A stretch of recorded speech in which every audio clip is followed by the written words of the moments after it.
Hi everybody. I just got back from the dentist, and I had a rather interesting experience while there, and I wanted to share it with you because it reminded me of one of the tools that I employ in my life, which has become a big part of my character. It was pretty clear as soon as I sat down in the chair that the dentist was in a rush. He didn't greet me, he didn't ask me any questions, he just barked out, "I only have time for one tooth today." So I thought, okay, and I pointed out the tooth that I thought he should work on. And he said, "No, I'm not going to work on that one." And he started picking away at another tooth on the other side of my mouth. And I asked him, was it a bad cavity? What was going on? And he didn't answer me. He just started picking away. And within a minute, he's asking the dental hygienist for lidocaine, which is a painkiller. And he just injects it in there. And before it has a chance to take effect, he asks for the Dremel and the different size bits, and he starts going to town. I've had many dental visits in the course of my life, and they always wait for the painkiller to take effect before they start doing any work. They give you the injection, they walk away, they check on another patient, they come back 5 to 10 minutes later, you're numbed up, they check to see if you're numb, and they go to work. This guy went to work within a minute. He was cutting corners. He was doing a crappy job because he was in a rush, because he had to move on to the next client, and then the next client, and then the next client.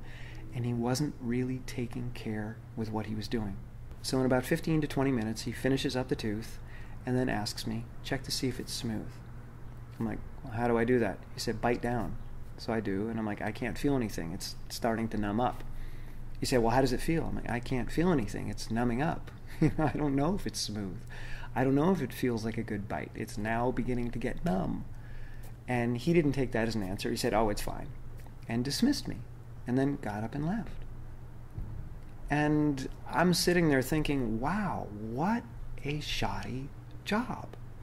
He clearly did not care about me or the experience that I had or the pain or the fear that I might have around being in a dental chair or the fact that this is a part of my being that I have to live with. This is not buying an item that's going to be disposable. This is part of my body now. And you just did a really crappy job. And this reminded me of all the times in my life and in our lives where we are in a rush and we don't do a good job. We do poor work. And it comes back to bite us later on. One of the bad habits that I noticed about myself a few years ago is that I don't like to pick things up because I'm always in a rush to do something more important.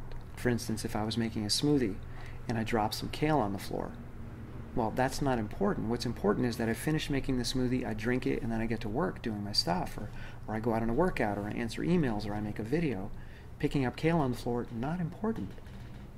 So the kale would stay on the floor, and maybe it would get cleaned up a day later, 2 days later, who knows. Same with clothes. I get done from a workout, and I would just throw my clothes on the floor, because that's not important. Picking up clothes, putting them away, organizing them, that's not important. That's not going to help me change the world. That's not going to get me in great shape. That's not going to help me write my book. But guess what? It is. And it does. Because if you allow your life to deteriorate around you, if you don't tend to the little things in your life, they start to accumulate and they start to take your energy. And then you'll have less energy to deal with the important things because your mind is always looking around at the chaos that's building around you. Because you're always in a rush to deal with the big things and you ignore the little things.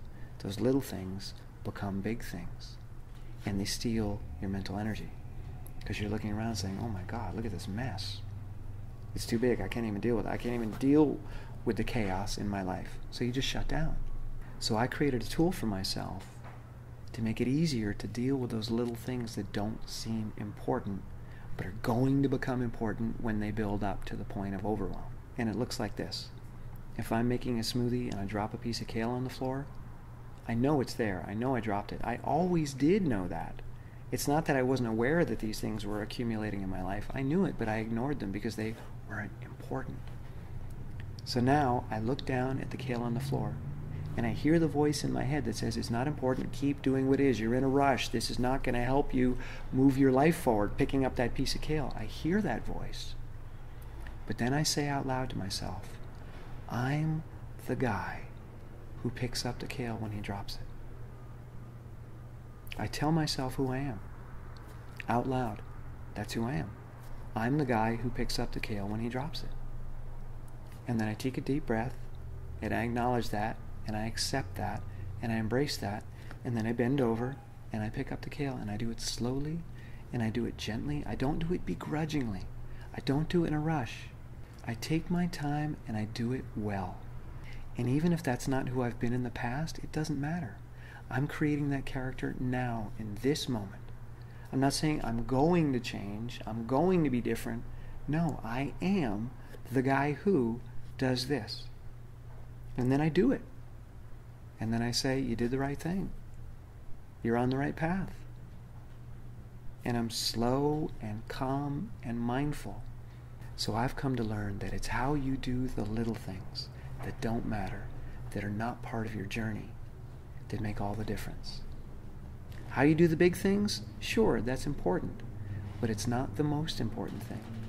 I think it's far more important to tend to the little things so that when you get to the big things, you're calm, you're clear, you're organized, and you're prepared. And this is a struggle that I have on a daily basis, to stop and to call myself out and say, wait a minute, Tim. You're the guy who does this. You're the guy who picks up the kale. You're the guy who puts away his clothes. You're the guy who puts down the toilet seat. You're the guy that puts away his toothbrush properly. You're the guy that picks up litter on a trail when you're running. That's who you are. Doesn't matter who you've been. That's who you are now. You can change your character right now in this moment. And it doesn't mean you're always going to be that person.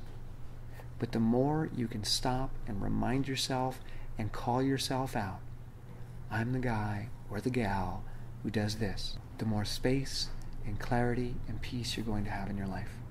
The next time you find yourself rushing through something to get to the next thing that's more important, stop, take a breath, and say, I'm the one who deals with this right now.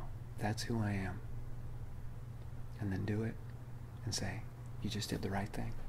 So try it out and let me know what you think. Leave your comments below. I love you.